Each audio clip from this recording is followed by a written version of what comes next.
Hello, Opening Pathways viewers. This is Tom Lenoble, and have I got a guest for you today, another podcast host, which is a bit unusual, but he also is the founder of that podcast, among many other things that Sam Kamani does, who is Web3 Pod XYZ, the podcast that he has founded and runs is Web3, and we're going to learn about Sam and all that he does today. Sam, welcome to Opening Pathways. I have a question for you to right out of the gate, which is going to be, tell us about your company and a little bit about what you're doing. And I want to know what sparked your idea to do it in the first place.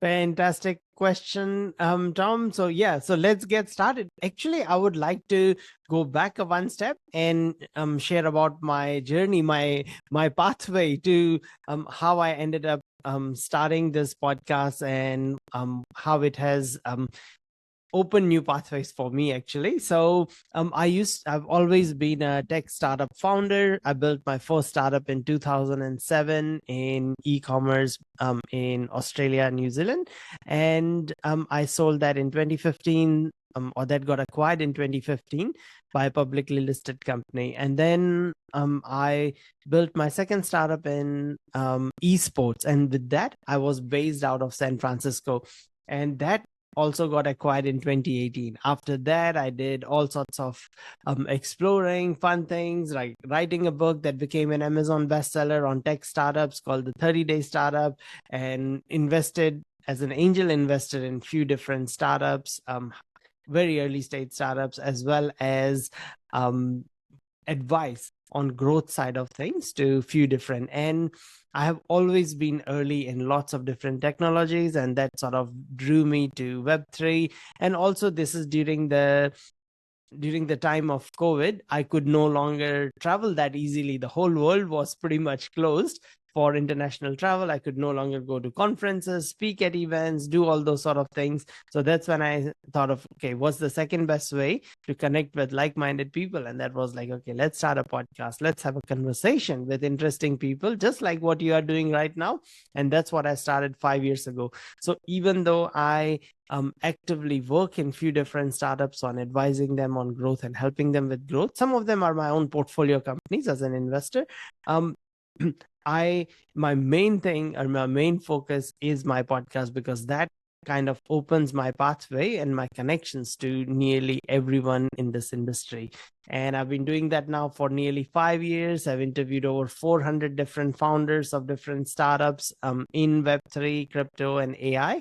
And some of them have raised tens of millions, if not hundreds of millions of dollars individually, altogether in billions. So it's a very, very interesting time that I see, as well as it has been a very interesting journey for me. But there you go. That's everything. Thank you, Sam. When you look at yourself today, how are you fundamentally different from when you started all this podcasting? When I started, I had no idea. I started because I am a natural extrovert and I just wanted to have a conversation with people, and I still do. That part has not changed. However, now I see it as a much, much bigger opportunity that opens doors not only for myself, but also for other people, because I get to share this knowledge, and there are other aspiring founders who are now listening to this podcast and learning about how these people who have done it, how they did it, and they are able to gain that knowledge and apply it, as well as I share the links about those people who have been on the podcast. So, and then people reach out to them, connect with them. And I also sometimes facilitate introductions, because I love connecting people, because people have done that for me in past. So everyone's network grows. And now I see this as a much bigger thing, as a way to connect people, build a community, than when I first started with just a desire to have an interesting conversation. Great. So, Sam, what I've learned on my podcast is that we look at where people are today, and we found out that someone early in their life had an impact on where they are today. Who was that for you? Oh, that would be very, very early. And his name was one of my teachers when I was like 19 years old in like university, who taught me the love for computers and who taught me the programming language called C back in 1999 or 2000 or something like that.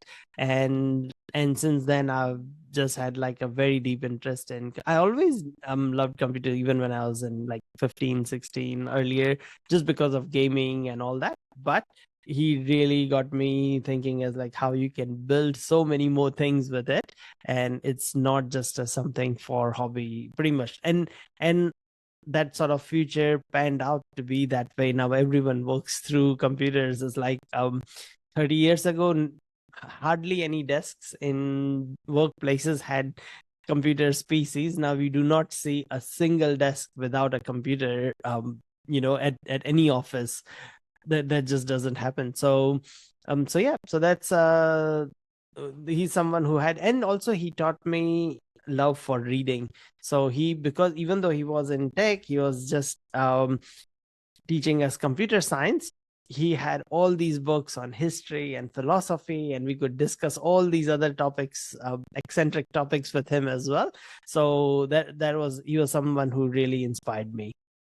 Good. And what personal values have guided you from the start on all your work? Um, so one of that is to always help others or leave others better off than before they met you. So that is something that is kind of my personal benchmark. So everyone that you meet, if you like them, if you help them, that reflects back. So it's like this is a study done on what makes people popular in school. So this was done with like high schools and even like primary schools and like really young kids and stuff.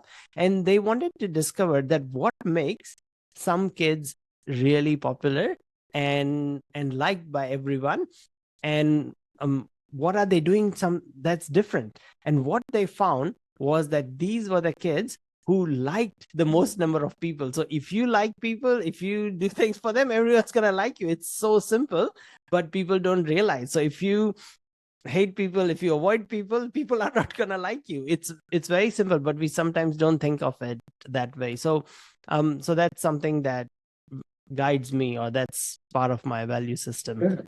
Good.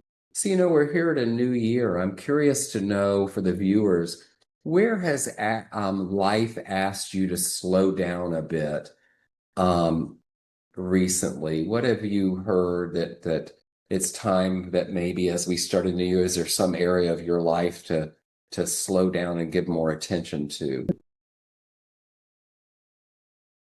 That is a very interesting question, and this is something that I have been thinking about.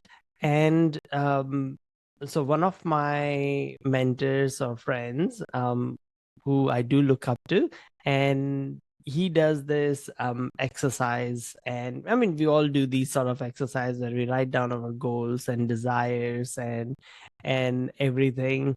And he was doing this exercise and figuring out. So he was making 101 different goals, desires, everything that he has earlier at the start of the year.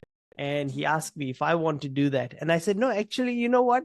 I am actually quite content. I do not have one. I cannot even go past maybe two, let alone one. It's like the number one is be fit and be healthy and just do more of what I'm doing. I'm like super content, because sometimes having um too many desires and too many goals um, can be quite taxing on your brain at like in the background. You are running those processes in the background all the time. And um contentment and gratitude is undervalued. So I'm like, you know what, I'm fine. That's fine. You can do that exercise for yourself. I'm not gonna do that. Interesting, interesting. So tell me this, what decision have you had to make recently that required you to act before you felt you were actually ready to take action? That comes down to pretty much nearly everything. And the thing is that if you wait for anything to be ready, then I mean, this is more like career, not about baking.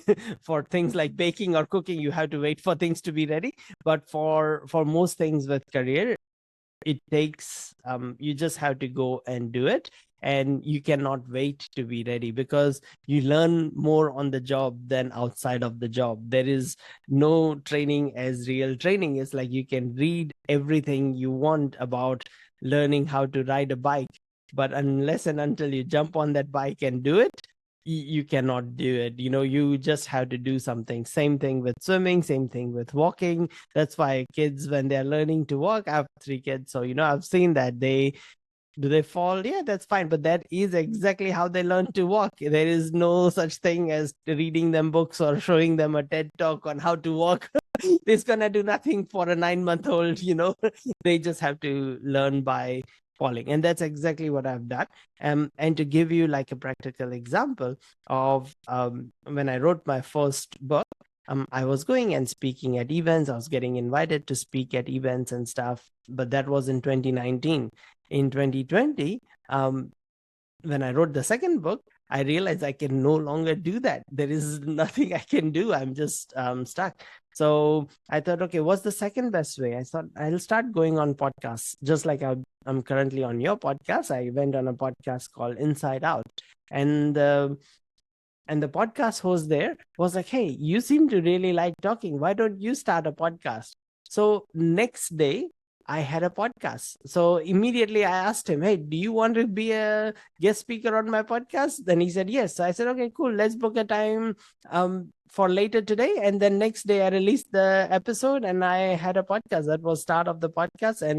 And this podcast has led to me generating hundreds of thousands of dollars in multiple ways, and owning stake in multiple companies. It has opened countless doors for me. And if I had waited to be ready, if I had waited to go to journalist school or something, or do some course or watch YouTube videos, or I would still be waiting. I would still be learning about it and not starting it. How does Sam know when to pivot or push through? That is such a good question, because I have always thought of writing a book on that. Because that is something, every founder is told, oh, you should pivot and all that. And then also at the same time, we tell entrepreneurs that you need to have perseverance, and you need to have grit, and you need to have diligence, and you need to be able to stick to a goal, and you need to be able to focus. But at the same time, like, the world asks them to pivot if something is not working, and that wisdom of when to pivot and when to persevere, it's so important. And it is so subjective. It is so subjective to the time that you are in, so subjective to the industry you are in. So I really want to do more research on that. I want to interview more business leaders on when they pivoted and when they persevered and how they found that difference. So I currently do not have a clear answer on that, and that is something that I'm also searching. How would you, Tom, how would you define, how would you choose when to pivot or when to persevere? Yeah, I have my own ways of doing that, but Sam, that was the question for you, not for me. That is the answer I don't have. That's why I thought this could Okay, be a great. discussion, and I would Great. love to hear Well, your maybe thoughts on it when as you're well. ready to do your research, give me a call. Tell me this, Sam, what is a mistake that you made that taught you more than any success you've had? I know in my career, I've made a few mistakes that turned out to be my biggest successes. What was yours? Um, I I I don't really know, as in, like, because I'm still living through them. Sometimes I often feel like, okay, maybe I should not have exited the companies or sold them, or I could have held on and grew them much bigger. But then at the same time, I feel like I would be still doing the same thing, and I would not have got to learn and develop myself as a human being and get all these additional skills by going into all these other adjacent industries. So I'm quite happy with my choice, but it's only time will tell on how these choices pan out. To be determined, I hear. So tell me Yes. this. We're often faced with fears, and people have lots of definition for fears and how they react to it. But how do you recognize the difference when fear is just a sign that it's giving you more information versus it being a stop sign that something is wrong and you need to stop? That is something I do still rely on gut feeling. And if I don't have peace about something, I don't move ahead. And if I have some peace about whatever that next action or life decision might be, then then I know it's very clear. Good, good. So tell me this, Sam, what are you most proud of? What impact have you made that you're most proud of? But I want to know personally, not professionally. Personally, spending time with my kids and the impact that I'm having on my kids. So one of the thing I do with some of them on a one-on-one basis, I've got three sons. I often take them with me to business events or meeting people professionally, or I have them just follow me around, and they love it. Even though I said, hey, do you want to just watch something on your tablet? No, we want to listen in, and we want to see how you are talking, or we are really enjoying it. So that's fine. So they love coming with me to and doing and just living life with like how I'm doing things, and that's a great way for them to get some real world experience, even though they are quite young. It has done wonders for their confidence. I love this. I love this. I think the exposure is great for kids to let them see what you're doing and what's going on. I've always thought that was a great thing to do rather than it be a mystery. You never know what it might teach them or help them clarify, right? Tell me this, Sam. What boundary have you had to put in that is what keeps your sustainability going? You know, we're busy people, lots coming at us, lots of things pulling us in different directions. What boundary do you put in to ensure the sustainability of Sam? That is a challenge for myself, because I try and put boundaries on myself, because I'll tell you why. So this is a problem that every good entrepreneur faces, and that is the entrepreneurial spirit, that we come up with new ideas all the time. We see opportunities everywhere, and so it is just something that we have to take responsibility and say no to 95% of the times, so we don't get overcommitted. And I'm sure you would have faced this in your life as well from time to time. So that is something that I'm trying to put boundaries on myself, not on other people. So yeah, so that's something Yeah, that yeah, interesting how we have to manage ourselves sometimes. So, yes. in your business, have you ever had to say no to growth because it wasn't aligned with your values?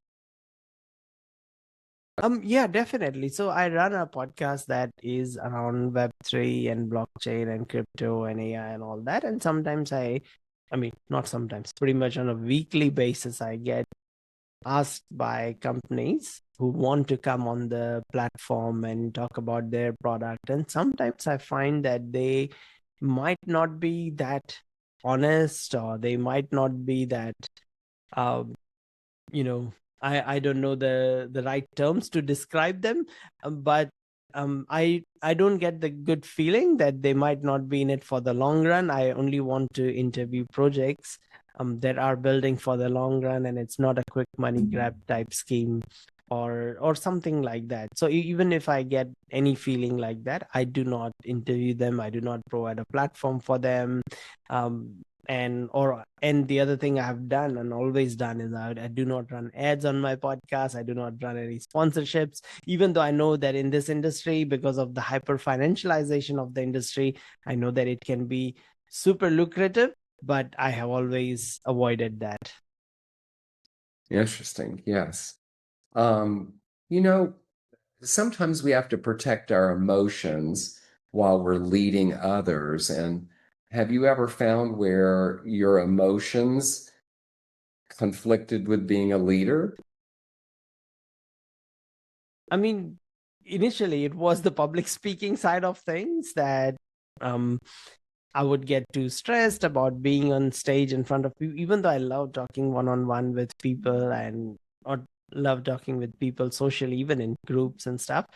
or even in panels and stuff. But when it was just me on the stage, just as a one person on the stage giving a TED talk, was super scary when all the lights are on you and you're stage with 2,000 people in front of you. That is something that I find very intimidating, and that's somewhere I had to overcome my own fears and challenges.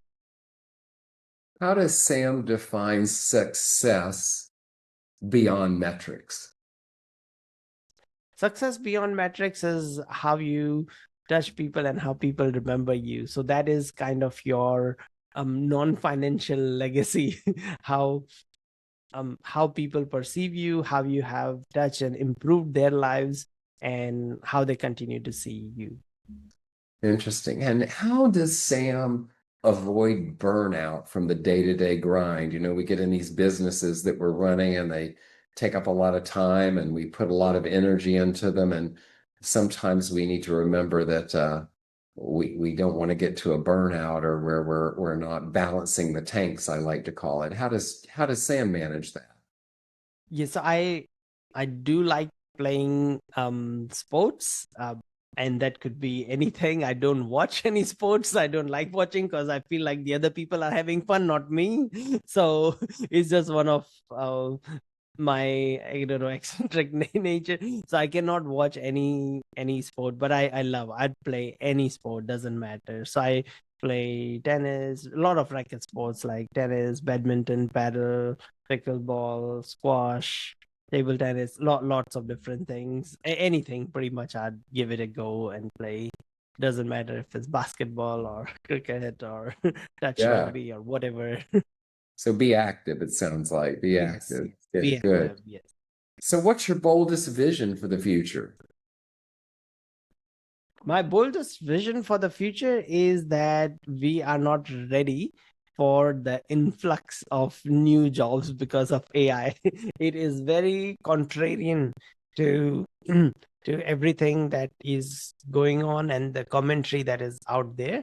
But 25 years ago, there was this promise for every business owner, that was that once computers come in, they would do all the work and like all the number crunching and all the writing, and we'd be able to do things much faster, and then you would not need any of your staff.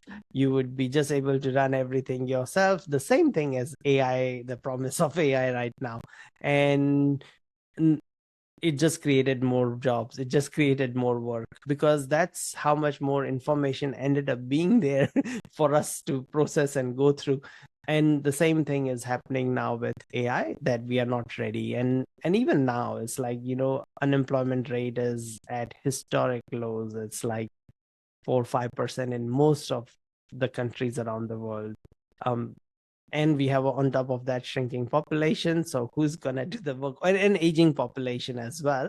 So yeah, I have no idea who's gonna do the work. Same thing happened in like 1850s and all that. There was like this industrial revolution. Over like 60 to 80% of people were employed in agriculture in nearly every country, even over 50% in US were employed in agriculture. Now it's 2% of people employed in agriculture. And does that mean that remaining 80% are unemployed? No, they are not. They're doing other things that industries created, so same thing happens every single time. It's like women were told, oh, once you have vacuum cleaner and dishwasher, and then you'll have no work to do, you'll just sit at home and relax. I tell that to any housewife, or that this is what you do now. No, that's not the case. So, Yeah, I've been through a few of these. I've been through a few of these with technology myself over the years. So I'm curious, and I bet my viewers are right now hearing you say that, because there's so much talk about losing jobs. Just exactly what are the jobs you think that we're not going to be able to fill as a result of AI? So I would like to explain this with an example about AI, because I live and breathe and work in this field. So in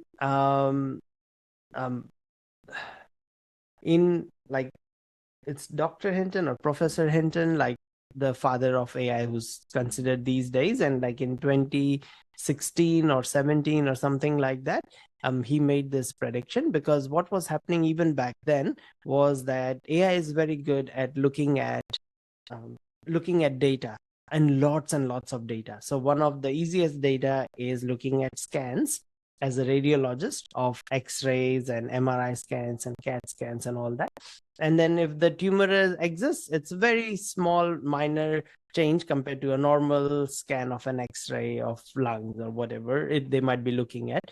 And so they're like, okay, so AI is getting so much better at looking at 1 million scans and figuring out which ones have tumor and which one doesn't have. And so he predicted, and he said that we need to stop training radiologists, and we need to close down all universities, colleges about training radiologists now, because there will be no need for radiologists in 5 years' time. And you know what has happened now? There is a massive shortage of radiologists because of AI. Because what happened is, whenever something gets cheaper, more people use it, not less people use it. Just like when electricity got cheaper, everyone got electricity, and there's more demand for electricity. So the same thing is going to happen in every single industry, that it increases productivity and it allows us to do more. So that means more people are now can go and get X-rays, CAT scans, CT scans, and because the cost is lower, so people who were first unable to now are able to do it. And same thing is going to happen. So it's like, now there is this whole thing about vibe coding and able to create software, and that we won't need software engineers. I mean, the roles do slightly change. We become overseers rather than the workers in itself. So just like a guy on the tractor is not plowing with hand, but he's overseeing that. But then now we need people in tractor maintenance and tractor sales and tractor doing the oil for the tractor and all sorts of things. I mean, petroleum and all that. So the same thing is happening with AI. So just to give you an example, in the next 5 years, if US wants to build all the data centers just in US alone that they have promised, they would have to spend trillions of dollars. And in electricity generation, they would need 250 nuclear power plants. Of course, it's not just going to happen with nuclear. It's going to happen with wind and coal and solar and like a whole mix of technologies. And everything needs humans to install it, maintain it, run it. So electric engineers are going to be, or civil engineers are going to be highly in demand to do that. So it creates all these ripple effects, adoption of any new tech, so the job titles will slightly change, the industries will slightly change, but we will have a massive shortage of people to fill these roles. And yeah, I don't know where they're coming from at this stage. So we'll see what happens. Good. What have you learned about trust in the past few years? Trust. I don't think about trust much. Yes, I haven't had any problem, but probably because of the industry I work in, because blockchain is all about decentralized trust.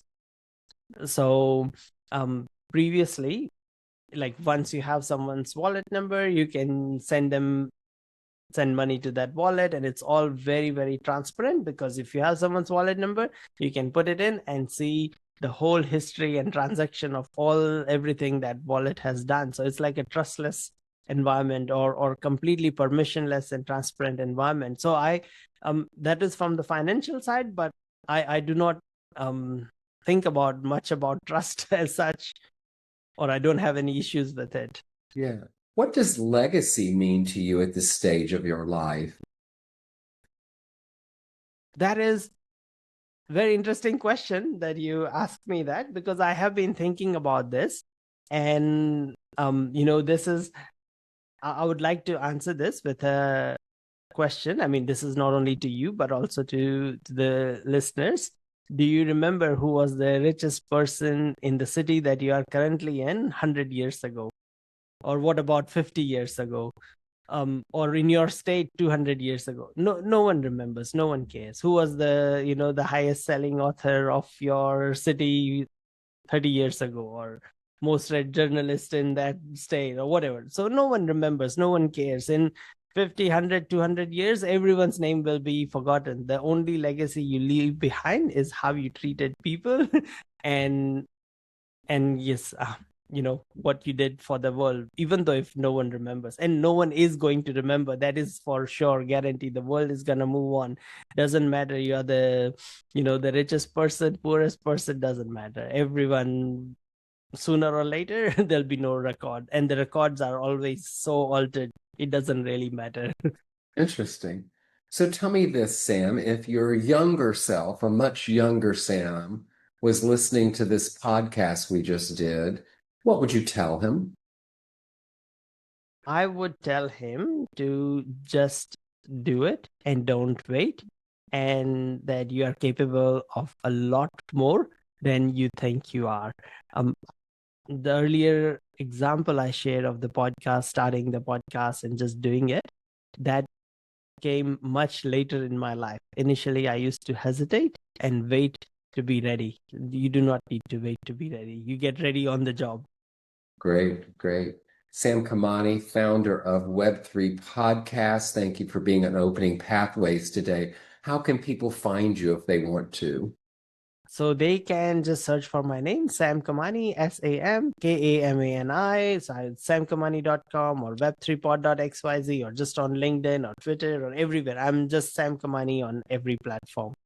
Wonderful. Sam, thank you for being on Opening Pathways today. Thank you, Tom, for such an interesting conversation, and loved your questions, and best of luck. Thank you so much. And to my viewers, this is Tom Lenoble, and I'll see you next time.